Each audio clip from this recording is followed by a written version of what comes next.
Alright po mga kakain, so ito po ang mga pasalubong po ni Kindness, no? Ayan po, ito po is cake po siya, na ang palaman niya po is, ang sa loob ng cake, chiffon cake na maliliit, pero ang palaman niya is, ito po ang kamote, ayan, from Okinawa. And then higit sa lahat guys, talagang nagdala si Kindness, ayan, guava juice po ito mga kakain, ayan po, okay. So, nagdala talaga ako mga kakain, no? Sa airport ko po yan binili. Yan po sa mga kababayan ko po na magbakasyon. So, sa airport po, guys, may mga vending machine po doon. Kung pupunta po kayo ng Okinawa. And then, wag po sa labas kasi, bawal po kasi guys. After ng check-in nyo po, doon mismo sa mga gate na pupuntahan nyo, may mga vending machine. Doon po kayo bibili para madala nyo po siya. Okay? And then, ito naman po yung nabili ko po sa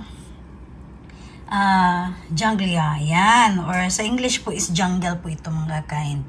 Yan po. So, ito is, yan guys, oh, ang ganda, diba? May mga nakaano talaga. Ganda dyan. So, hindi lang kami dyan nakapasok kasi ang daming tao talaga, no, mga kakain. Doon lang kami nakakumain mismo sa loob. Pero dito, kapag pwede po kayo dito, guys. Yan. So, yan sa pinakamaganda na doon kayo magstay or magkain na kapag namasyal po kayo sa jungle po or junglia po ng Okinawa. Okay? So, yan po mga kakain. And then, syempre guys, sa Okinawa po, kung bibili po kayo ng ganito, ito guys, binili ko siya is maliliit lang. Kasi, sa bagahe po, no, ayan, mag-ingat po kayo sa bagahe kasi, ang hand carry nyo po kasi dapat, except lang po kung may shoulder bag kayo, okay lang po yun. Tapos isang paper bag. And then, kung pupunta po kayo guys, yung malaki yung luggage nyo, mas okay po. Pero basta, hindi rin po kayo lagpas sa limit ng kilo po. Ayan. So, maliit lang din nila ni Kindness kasi yung bag ko po, na ginamit ko po na pang luggage, maliit lang din po. Hindi magkasya yung malaki. Yan yung kasamahan ko, malaki yung luggage niya, kaya malaki yung nabili niya. Yan. So, ito po ang ibig sabihin po nito mga kakain is, maganda po ito guys sa mismong harap po ng bahay natin or yung pag-open po ng pintuan. Yan. So, lahat po, kung makapunta kayo ng Okinawa, wag po kayo magtaka kung bakit may mga ganito sila. Yan. So, ito is pang mga lucky po siya, no? Yung maganda yung pasok. Okay? Yan po. And then, ito rin po mga kakain bumili ako. So, ito is kuryente po. So, hintayin nyo lang po mga kakain, no? Kasi iba-vlog ko rin po ito.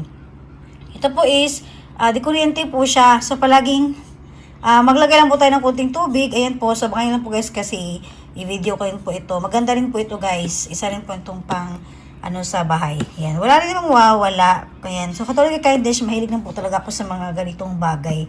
Yan po. Okay? And then, ito yung number 1 din po sa Okinawa. Ayan. Sake po. Ayan. Sake. So, may mapipilian kayo dun guys sa Okinawa. Depende po sa gusto ng porsyento ng alcohol. So, ito is pwede po kahit babae pwede uminom nito. Dahil hindi masyadong matapang. Yung iba kasi may 40% po na alcohol na bibili doon. Alright? So, ito first binili ko sa American Village. Yan po.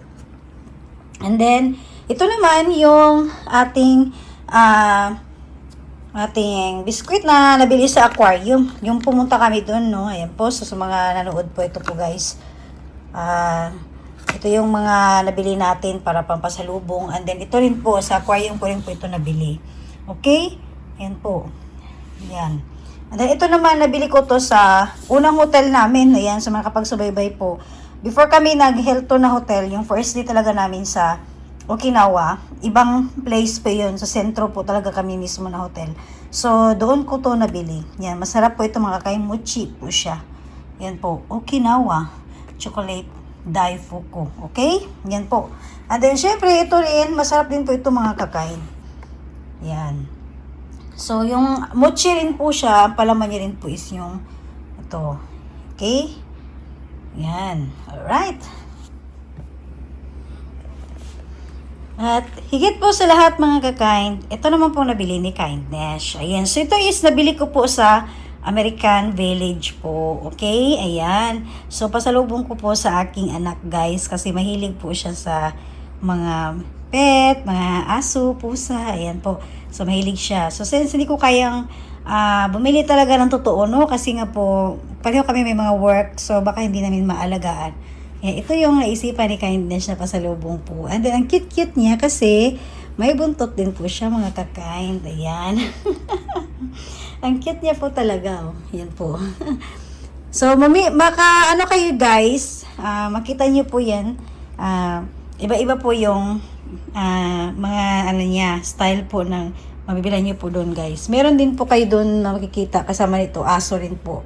Sa American Village ko po ito binili. Okay? Yan. So talaga nakita lang si Kindness. And then in fairness no, tignan niyo po yung kanyang ano guys, so parang totoo. Ayan. Ang cute. Pati yung sa mga kamay niya. Ayan po. So nagustuhan ko lang siya kasi parang maamo ang mukha, na parang kawa-awa.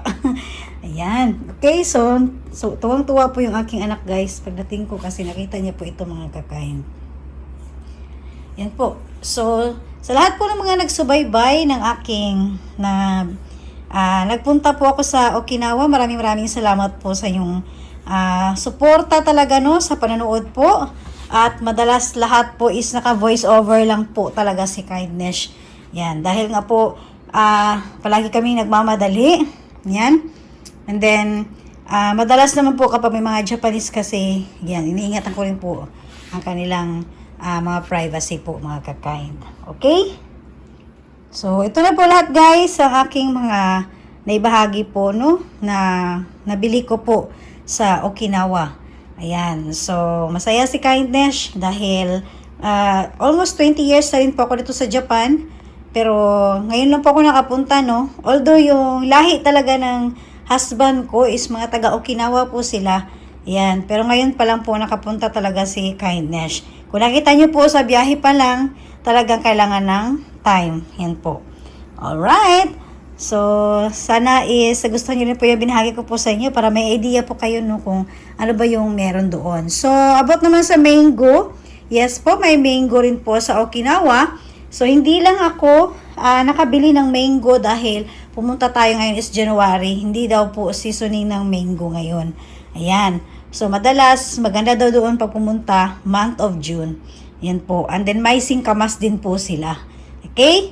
Alright guys, so ako muna nagpapaalam sa inyong lahat at maraming salamat po talaga sa inyong panunood at pagsubaybay po sa aking pagpasyal po doon sa Okinawa. Bye guys and domo arigatou gozaimashita.